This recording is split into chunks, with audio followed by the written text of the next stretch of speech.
हम सभी जानते थे जो हुआ गलत हुआ।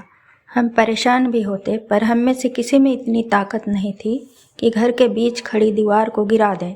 शायद हम फिर से एक होना ही नहीं चाहते थे। माँ के श्राद्ध में हम पूरा परिवार इकट्ठा हुए थे। जिस दिन को देखने के लिए माँ तरसती रहीं, उनके मरने के बाद हम साथ उनका काम कर रहे थे। माँ को अंतिम क्षणों तक घर के बीचों बीच खड़ी दीवार सालती रही।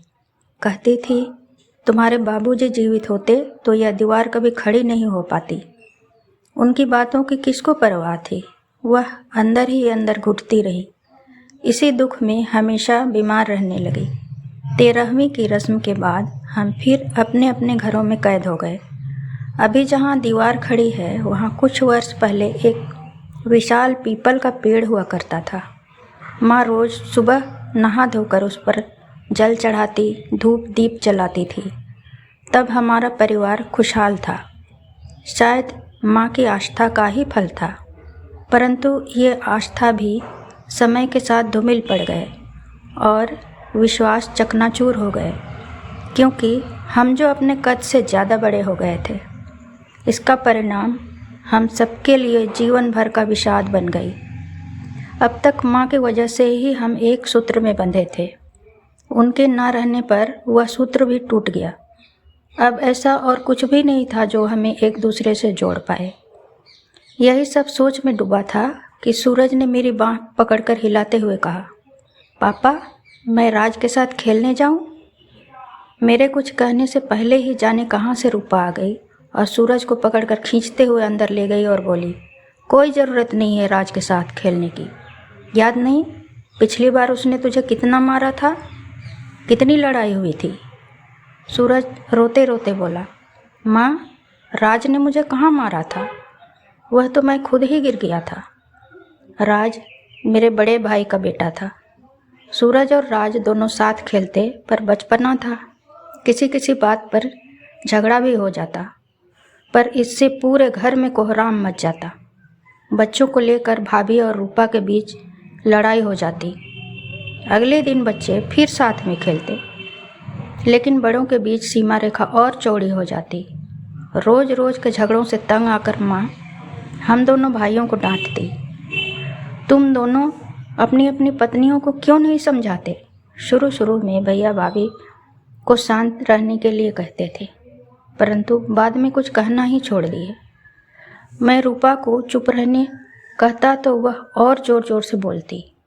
इससे मुझे गुस्सा आ जाता और मैं उस पर हाथ भी उठा देता। इसे देखकर बच्चे डर जाते। सबसे ज़्यादा माँ दुखी हो जाती थी। बाबूजी ने बड़ा सा घर बनवाया था। मेरी शादी से पहले तक हम सभी खुश थे। भाभी पहले हम सबकी खूब देखभाल करती थी। रूपा तेज स्वभाव की थी। रूपा और भाभी में आए दिन छोटी छोटी बातों पर झगड़े होते थे। रोज रोज के झगड़ों का कोई न कोई परिणाम होना ही था। सो घर के बंटवारे पर दोनों सहमत हुए। झगड़ों के मुद्दे भी उन्हीं के थे और समाधान भी उन दोनों ने रख दिया। बंटवारे के बाद माँ किसके साथ रहेगी, वह माँ को तय करना था। माँ भाभी भैया के साथ रही, पर हमसे भी अलग नहीं हुई।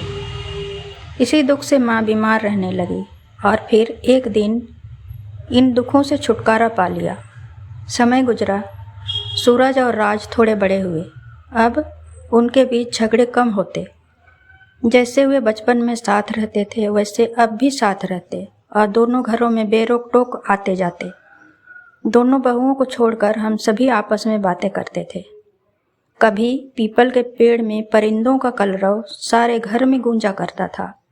अब सन्नाटे में परिंदों के रैन बसेरों के टूटने के बाद उनकी छटपटाहट का सदा एहसास होता।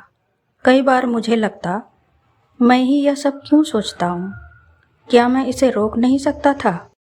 हमारे अहंकार इतने अधिक हम पर हावी हो गए कि रिश्तों की परवाह किए बगैर हमने रिश्तों का ही विभाजन करना चाहा। बढ़ती उम्र के कारण भैया अब बीमार रहने लगे। राज पढ़ाई कर रहा था, अतः भैया की देखभाल करने अक्सर मैं ही जाता। हमेशा बोलने वाली भाभी अब नज़रें नीचे किए खामोश रहती। रूपा जब भैया का हालचाल पूछने जाती, तब भाभी से भी 2-4 बातें होती। मैंने भैया से एक बार पूछा था, क्या हम फिर से एक नहीं हो सकते? हल्के मुस्कुरा कर उन्होंने कहा था, आज परिवार के शायद मायने ही यही है।